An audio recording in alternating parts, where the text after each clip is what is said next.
Breaking. Analyst predicts Bitcoin will hit 250K by October. Well, of course he does. He also said that in 2021 and 2022, and if you scroll far enough, he said that last week. Welcome to the Swap Space channel. Today we're diving into crypto's favorite pastime, pretending the future has a calendar. I know the fucking future, douchebag. In this space, bold predictions aren't just tolerated, but they're actually celebrated. Oh my god! Okay, it's happening! Everybody stay calm! Everybody stay calm! Every bull run comes with its own chorus of self-proclaimed prophets shouting numbers that feel like Powerball jackpots. Listen, I gave 200k Bitcoin, 10k Ethereum, XRP to $600. And before you ask, yes, really, you heard that right. Bold men make bold statements. There's always someone with a price target in a chart that looks like they summoned it via a Ouija board. And every cycle, we fall for it again and again. Take Tom Lee from Fundstrat. In 2018, he predicted that Bitcoin would reach 25k by the end of the year. It ended that year around 3,700. Tim Draper famously said in 2019 that Bitcoin would hit 250k by 2022, and by that time, it didn't even crack 70k. And let's not forget Plan B's once beloved stock-to-flow model, which forecast Bitcoin at 100k by the end of 2021. Well, it missed the mark by 60%. But here's the thing. It doesn't matter that they were wrong, because in crypto, memory is short, conviction is loud, and accountability is optional. These predictions get retweeted, turned into TikToks, baked into trading bots, and repackaged as research. And before you know it, someone's taking out a loan to chase a price target that came from a spreadsheet. Is it a gut feeling or pure hopium? Let's figure that out. So why everyone is a prophet in crypto? Let's be honest. Making predictions in crypto isn't about accuracy, it's about attention. This space doesn't reward humility. It rewards confidence, preferably loud, time-stamped, and delivered with a straight face and a candlestick chart in the background. I know what I'm talking about! Calling Bitcoin to 200k will get you retweeted by thousands. Saying, I don't know what happens next, that just gets ignored. It's more about confidence than anything else. And why wouldn't it? Make a bullish call and you're a visionary. Call a crash and you're a level-headed realist. Be completely wrong, doesn't matter. The chart reset, the sentiment flips, and everyone pretends you didn't just blow your last 5 predictions. Hail Messiah! I'm not the Messiah! Crypto moves so fast, even the time forgets. Yesterday's bad call becomes today's engagement bait. There's no scoreboard, no consequence, just a constant churn of new narratives, new influencers, and new moon targets. It's not a market, it's a stage. And if you're saying something bold enough and loud enough, and at the right time, you'll either go viral or vanish. Both outcomes are fine, because in this world, credibility is less valuable than visibility. That's just sad. And deep down, everyone knows it. That's why the same recycled forecasts keep making the rounds year after year, just with a fresh thumbnail and a higher production value. Because in crypto, you don't have to be right. You just have to be early and loud. I was here first. Let's roll the tape on some of the most iconic misfires in crypto prophecy. Back in 2017, John McAfee famously claimed that Bitcoin would hit $1 million by the end of 2020. The thing he would do if it didn't, well, you'll just have to Google that. He said what? But spoiler alert, he didn't, and it didn't. Bitcoin closed 2020 at around $29,000. It wasn't a bad year, just 97% short of the forecast. So close. Then came 2021, and with it, a new gospel, the Supercycle. The theory? This bull run was different. No major correction, no brutal winter, just exponential growth and mass adoption. It sounded nice until it didn't. By November, Bitcoin hit its all-time high of 69k, then fell off a cliff, shredding over 75% of its value over the next year. In 2022, after the first dip, analysts and influencers started planting flags. The bottom is in, they said at 30k. Then it dropped to 25k, then 20k, and then 15k after the FTX collapse. Really? By that point, most bottom callers had either pivoted to macro takers or gone silent entirely. We're still in it, live.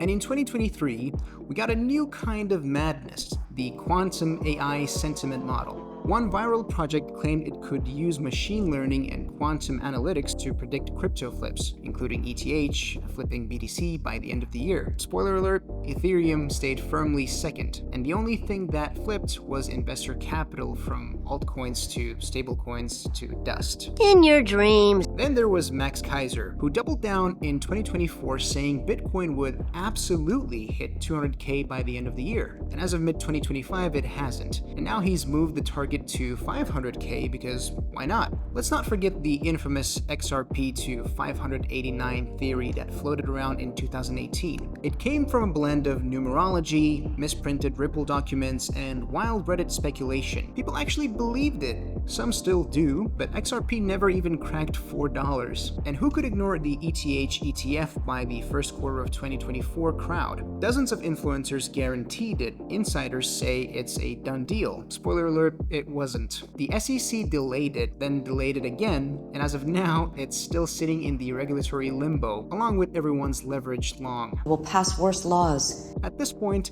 it's practically a cottage industry. Make a bold call, wrap it in pseudoscience, drop a Twitter thread, link your Discord or alpha group. Instant influence even if your hit rate is worse than a dartboard in the dark. The liar's punishment is not that he is not believed. Because in crypto, being confidently wrong still sells. Being quietly right, that barely gets you any engagement. We still fall for it because deep down we want it to be true. We want there to be a whisper in the noise, a cheat code, a crystal ball buried beneath all the red candles. And when the market's flat, when volatility vanishes and everything goes sideways, a loud prediction feels like clarity, even if it is nonsense. Let's be honest, crypto is chaos. Protocols implode overnight, meme coins 10x before breakfast, entire narratives shift in a weekend. And in that environment, anyone offering certainty stands to sound like a prophet. Profits. And that guy on Twitter with 80K followers, a glowing profile picture and a name like @FutureFlowCrypto, he must know something. I mean, look at the heat map overlay, the Fibonacci spirals, the laser eyes, the one chart posted at 3 a.m. with 9 indicators you've never heard of. Surely he has the secret. We treat these predictions like the North Star, because it's easier to believe someone has it figured out than to accept that no one really does, and that the market doesn't care about your hopium or his thread. But here's the truth. Most of these forecasts are just narratives wrapped in confidence, and in a sea of volatility, again, confidence sells, and we keep buying. Bull market, bear market, you name the market, I'm there.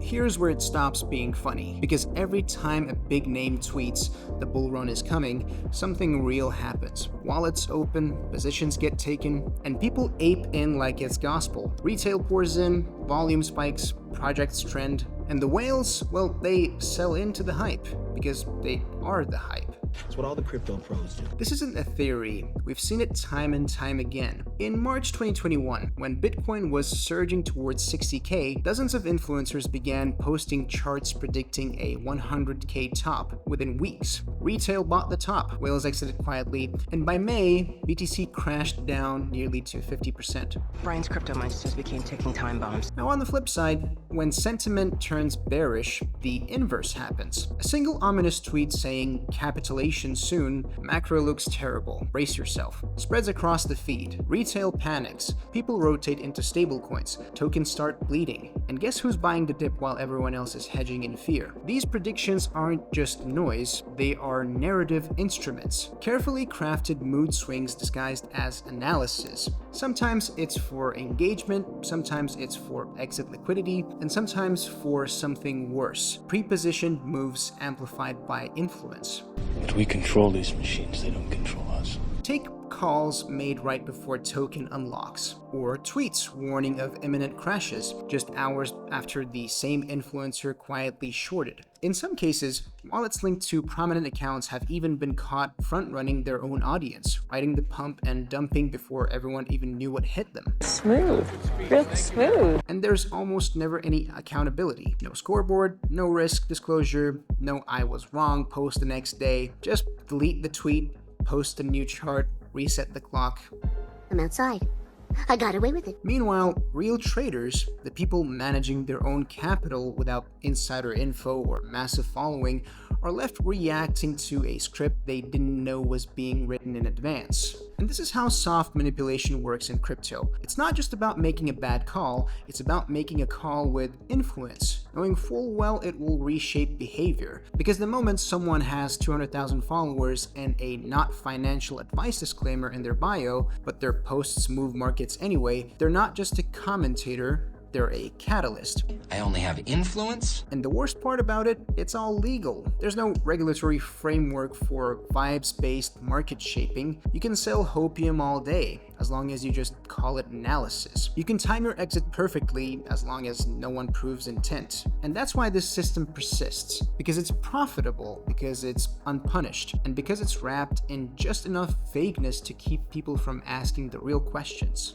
Way to find a loophole, baby. So the cycle continues. Influencer posts chart, audience takes position, market reacts, influencer cashes out. New narrative tomorrow. Fresh prophecy, same game. So what's the move here? First of all, stop chasing predictions. Start following behavior. Look past the hype, watch what people do, not what they tweet. Track wallet flows, check on-chain data, and use tools like Nansen, DBank, or Arkham. Ask the most important question: who benefits if I believe this? Because if someone's constantly forecasting the future and they're monetizing that forecast with affiliate links, paid groups, or token bags, odds are you're not being informed. You're being positioned. Crypto doesn't need more profits, it needs more skeptics. It needs people willing to question the narrative, to follow the data, and to admit when they don't know what's next, because no one really does. And that's the truth the loudest voices won't say. Markets aren't moved by certainty, they're moved by liquidity, emotion, and timing. And the real alpha is knowing when to mute the noise, ignore the bait, and zoom out far enough to stop getting played. Because at the end of the day, you don't just need a crystal ball, you just need a better filter.